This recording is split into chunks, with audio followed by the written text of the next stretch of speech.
Plastic সার্জারির মাধ্যমে পাল্টে দেওয়া হচ্ছে দাগী আসামিদের চেহারা। গুরুতর এমন অভিযোগ বেশ কিছু অবৈধ হাসপাতালের বিরুদ্ধে। সুনির্দিষ্ট অভিযোগের ভিত্তিতে সম্প্রতি এ ধরনের একটি হাসপাতালে চালানো হয় অভিযান। এই সময় সেখান থেকে উদ্ধার করা হয় চুল ও দাঁত প্রতিস্থাপন করার যন্ত্রপাতি ও ত্বক সাদা করার রাসায়নিক দ্রব্য। ধারণা করা হচ্ছে এগুলোর মাধ্যমে পাল্টে দেওয়া হতো অপরাধীদের চেহারা। শফিকুল ইসলাম শান্তর রিপোর্টে বিস্তারিত।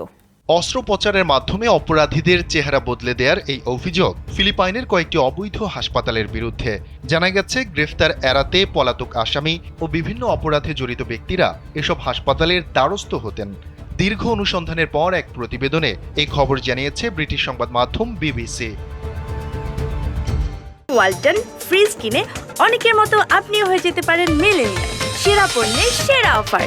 ফিলিপাইন পুলিশের একজন মুখপাত্র বলেন, গেল মে মাসে রাজধানী ম্যানিলার উপকণ্ঠ পাসাই সিটির একটি হাসপাতালে অভিযান চালান তারা।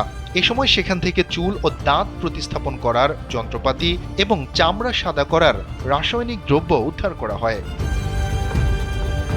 ফিলিপাইনের প্রেসিডেন্সিয়াল এন্টি অর্গানাইজড ক্রাইম কমিশনের মুখপাত্র উইনস্টন জন ক্যাসিও বলেন, এসব হাসপাতালে একজনকে পুরো দস্তুর নতুন মানুষে রূপ দেয়া হয়। তিনি জানান, ফিলিপাইনে অবৈধভাবে কাজ করা বিভিন্ন অনলাইন ক্যাসিনোর কর্মীরা এসব হাসপাতালের সেবা নিয়ে থাকেন।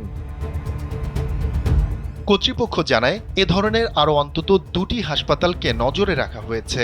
এগুলো পাসাই সিটির ওই হাসপাতাল থেকেও অন্তত 4 গুণ বড় বলে জানা গেছে। এই ঘটনায় 3 জন চিকিৎসককে গ্রেফতার করেছে পুলিশ। তাদের মধ্যে 2 জন ভিয়েতনামের ও একজন চীনের নাগরিক। অপরদিকে এই ঘটনায় চীনের একজন ফার্মাসিস্ট ও ভিয়েতনামের এক নার্সকেও গ্রেফতার করা হয়েছে, কারণ ফিলিপাইনে তাদের কাজ করার কোনো লাইসেন্স ছিল না। মুখপাত্র জন ক্যাসিও আরও বলেন, বাইরে থেকে এসব ক্লিনিককে স্বাভাবিক বলেই মনে হবে, কিন্তু ভেতরে ঢোকার পর তাদের যন্ত্রপাতি দেখে আপনি অবাক হয়ে যাবেন। এসব হাসপাতালে চিকিৎসা নিতে প্রয়োজনীয় কাগজপত্রের দরকার হয় না।